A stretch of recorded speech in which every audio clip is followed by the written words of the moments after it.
Dans notre première petite application basique sur laquelle nous travaillons où nous avons ajouté quelques components, nous avons abordé beaucoup d'aspects clés d'une application Angular de base, son démarrage et comment utiliser les components, les éléments de base de toute application Angular. Mais jusqu'à présent, nous n'avons produit que du contenu statique, le component server ici.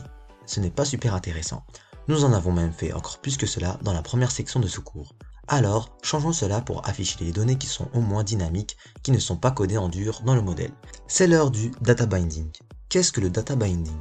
On peut traduire la liaison de données par la communication entre votre code TypeScript de votre component, votre logique métier et le modèle, de sorte que ce que l'utilisateur voit, parce que vous pourriez avoir un résultat dans votre code TypeScript, parce que vous avez récupéré quelque chose d'un serveur ou terminé un calcul que vous voulez afficher à l'utilisateur. Et la seule chose que l'utilisateur voit, c'est le template. Donc nous avons besoin d'une sorte de communication entre les deux éléments pour être en mesure de vraiment faire quelque chose dans notre application. C'est là que le data binding entre en jeu car il est responsable de cette communication. Nous avons différents moyens de communication maintenant. Par exemple, nous voulons exporter des données de notre code TypeScript dans notre code HTML du modèle. Nous pouvons utiliser l'interpolation de chaîne pour cela. Vous avez vu ça dans la première section. C'est la syntaxe avec les doubles accolades et puis un nom de propriété, une expression intermédiaire ou une liaison de propriété. Nous allons regarder de plus près toutes ces formes dans le prochain cours. Nous apprendrons donc ce que c'est et comment ça fonctionne. La syntaxe utilise essentiellement ces étranges crochets autour des attributs HTML, mais là encore, je reviendrai sur ce point. Cependant, l'autre sens est également intéressant.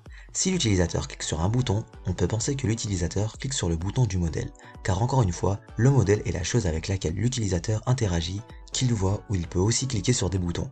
Donc si nous cliquons sur un bouton, nous voulons peut-être déclencher quelque chose dans notre code TypeScript. Donc maintenant, nous avons besoin de l'autre direction et nous pouvons obtenir cette autre direction.